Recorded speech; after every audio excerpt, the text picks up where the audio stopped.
The other day, my friend Bill Boyd ended up blogging something along the lines of, will hashtags work in email? And hashtags, the number sign that you see in the hash mark, pound, the actual symbol itself, like on the US keyboard, if you hold on to shift and hit the 3 key, do I really need to explain this even further? If you're on Twitter, you have more than likely seen a hashtag float by your tweet stream. I use them frequently enough for a variety of reasons. As a matter of fact, I had the creator of the hashtag, Chris Messina, come and speak at an earlier GnomeDex conference years ago. Of course, it wasn't about the hashtag itself, but Chris, he's an absolute genius.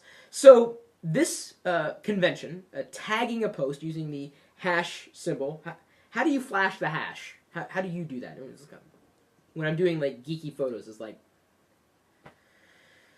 either way. The idea is that you can tag a particular piece of content simply by adding that pound sign before a certain series of characters.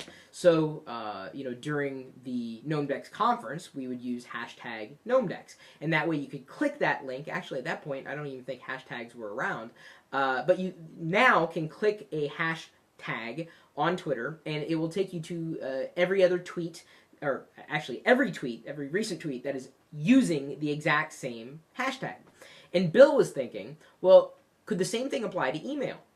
And if you follow me on Facebook, MySpace, Twitter, and beyond, you've likely seen that I use the hashtags frequently. I mean, not to say in every particular update that I post, but even though Facebook does not, oddly, support hashtags, and I think it should, specifically for open groups, it doesn't make sense for personal tagging. Well, actually, on second thought, it would be interesting to see which of my friends are using the same hashtags in their updates. I do wish Facebook would at least support hashtags at a basic level. Either way, you've likely seen me use them, if only because it gives people who follow me a better idea of who else is using that hashtag. And of course, you can create your own hashtag. It doesn't matter if you're using the same thing everybody else is, but it's nice if you're rallying around a certain idea, topic, genre. If you've got a post that you wanted to spread the word about, you could use a hashtag to help get more people paying attention to the thing that you happen to tweet, because they may be looking at the hashtag that you put right there in your status update. Of course, Empire Avenue also uses hashtags, and I have been known, even though I know they don't really work in email, I have been known to use hashtags in email, and I would not be surprised. In fact, I may be going on record here by saying that Gmail is likely going to be the first email platform to support hashtags in email outright. It makes sense, right? I just think in keywords. So I know how to taxonomize the information that I'm putting together, the stuff that I want to share. It's easy for me to tag a post. And so I may be typing something out, and if I wanted to make an aside or a witty remark, or try to be sarcastic, I can now just put a hashtag in there, and people could get the idea that the thing that I just said has been tagged with, hash sarcasm or something like that. I really think that hashtags have a universal appeal, well beyond Twitter, well beyond Empire Avenue. I think they should stretch into email. I think Bill is absolutely right. I think that they can, should, and would eventually find their way into social networks like Facebook.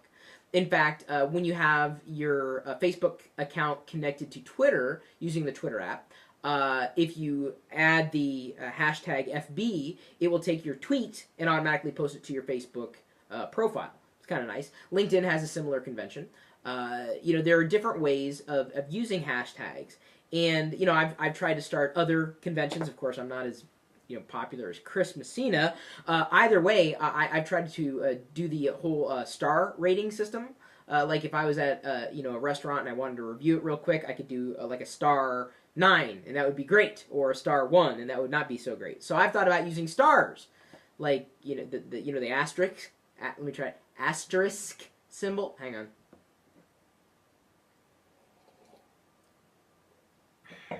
It's my hashtag. Wait. Grape Juice Plus. Either way, I love hashtags. You can use some hashtags on YouTube as well. I don't know if you've ever done a hash capital LOL. That will actually create a little link that's an orange button-looking thing. That's how you create it. And I think there are a few others, although I think hash FTW on YouTube works as well. It's been a while since I've used them. Either way, what are your thoughts? Do you use hashtags? Do you love them as much as other people do? I don't necessarily love them. I like them a lot. I use them frequently, every day. I don't dream in hashtags or anything. But I do this, if I'm like, doing a picture with somebody that's kind of geeky. My email address, chris@pirillo.com. Drop me a line. Feel free to hashtag that email all the hell. It won't probably do anything in my mail client or yours today, but maybe at some point in the future it will. Drop me a line. Of course, you can follow me on Twitter @ChrisPirillo and get used to those hashtags. You may even see them over on Facebook.com/ChrisPirillo, EmpireAvenue.com/Pirillo, and there you can connect to all my social accounts, including my Flickr page. And I don't know if I have Instagram directly connected to it, but I'm all over the social web. It's pretty much what I do, right? Well, I do that and business consulting too. Helping people figure out this whole social media thing, optimizing their marketing, SEO, SEM, internet business stuff, blogging. Is any of this ringing a bell to anybody? Either way, reach out. I might reach back and tag you. You're it. No tag backs. Actually, you kind of have to. It's the whole nature of social media. Either way, you're more than welcome to join us in the chat room. Got a live video feed streaming out over the web 24 hours a day, 7 days a week. And the people in the chat room, they're geeking out at live.pirillo.com. We'll see you later.